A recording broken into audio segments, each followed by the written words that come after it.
नमस्कार। संस्कार science academy की ऑनलाइन क्लास में आपका एक बार पुनः स्वागत। पिछले कालांश में हम क्रिया के संबंध में पढ़ रहे थे, क्रिया की परिभाषा पढ़ी और एक क्रिया के कर्म के आधार पर भेद पढ़ रहे थे। तो कर्म के आधार पर हमने क्रिया के भेद पढ़े।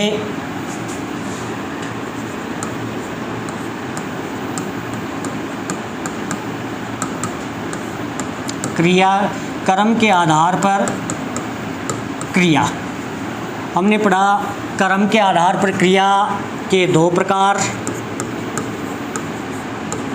अकर्मक क्रिया और दूसरा हमने पढ़ा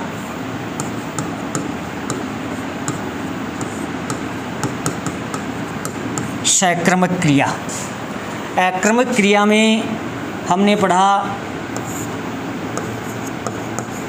पूर्ण आक्रमक क्रिया और अपूर्ण आक्रमक क्रिया। सकर्मक क्रिया में हमने पढ़ा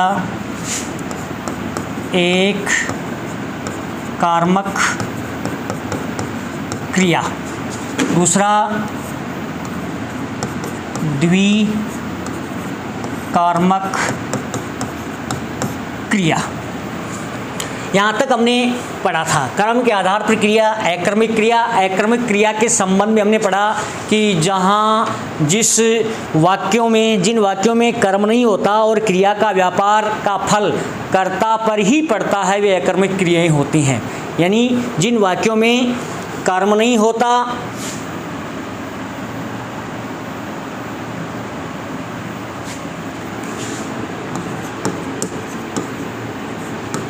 आक्रमक क्रिया, जिन वाक्यों में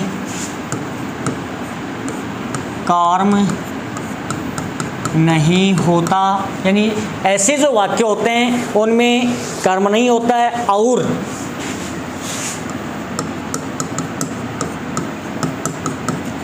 क्रिया का फल, क्रिया का फल या व्यापार, क्रिया का फल या व्यापार कर्ता पर ही पड़ता है,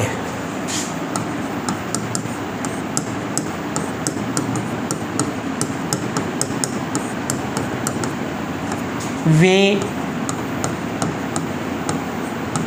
आक्रमक क्रिया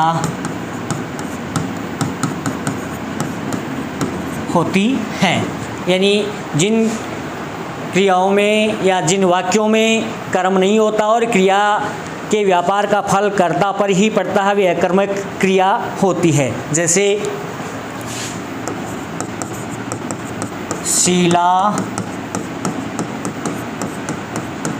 तैर रही है, शीला तैर रही है, हाथी नहाता है, बच्चे खेल रहे हैं। इनमें कर्म नहीं है, शीला करता है और तैर रही है। यहाँ ये जो है ये क्रिया है।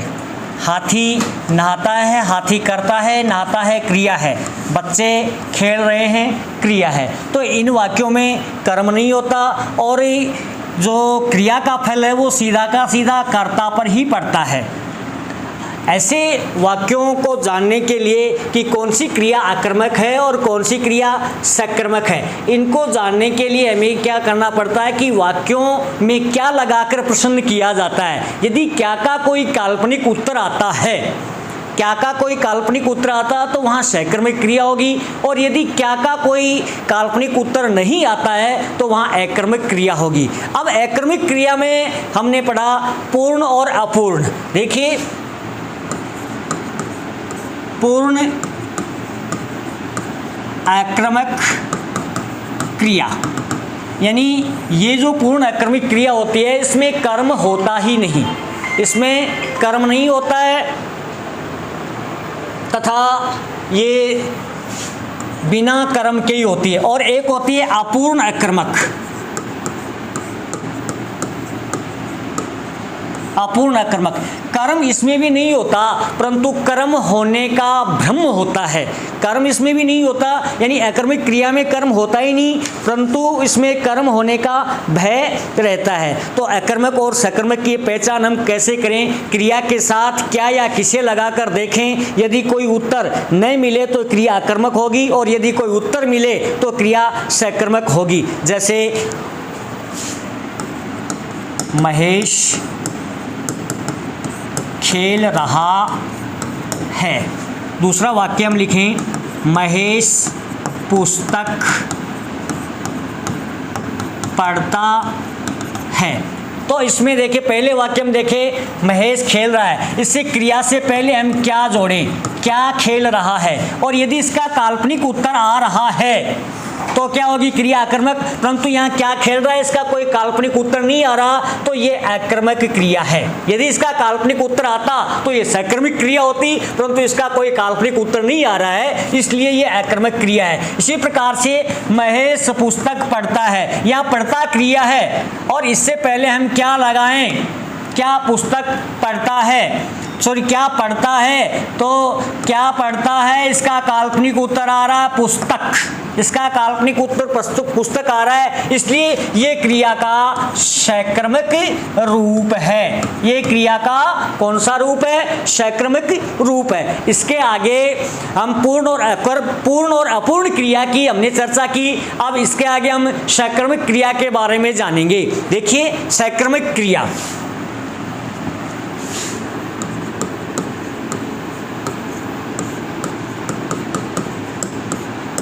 सकर्मक क्रिया, सकर्मक क्रिया की डेफिनेशन होगी जिन वाक्यों में क्रिया के व्यापार का फल कर्म पर पड़ता था, क्रिया कर्म की अपेक्षा रखती है, वहां सकर्मक क्रिया होती है। क्या होगा? जिन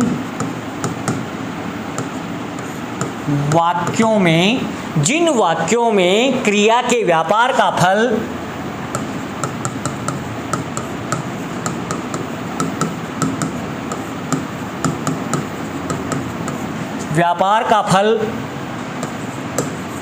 कर्म पर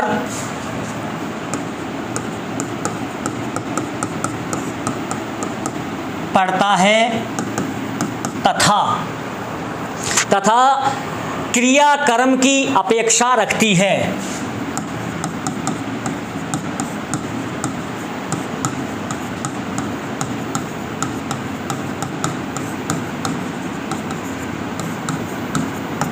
वहाँ सकर्मक क्रिया होती है। यानी सकर्मक क्रिया में कर्म होता है, अकर्मक क्रिया में कर्म नहीं होता, और जिन वाक्यों में क्रिया के व्यापार का फल कर्म पर पड़ता है वहाँ सकर्मक क्रिया होगी। जैसे सुनीता पत्र लिखती है, बच्चा दूध पीता है। दो वाक्य हमने लिखे। अब इसमें हम पहचान भी कैसे करेंगे? पहचान के लिए मैंने बताया था आपको कि क्रिया से पहले क्या या कैसे लगाएं। यदि काल्पनिक उत्तर आ रहा है तो क्रिया सकर्मक है, और यदि काल्पनिक उत्तर नहीं आ रहा है तो क्रिया आकर्मक है। अब इसमें देखिए पत्र लिख, क्या इसके हम पहले लगाएं और देखें क्या लिखती है, तो इसका काल्पनिक उत्तर आ रहा है पत्र, इसका मतलब ये क्रिया क्या है?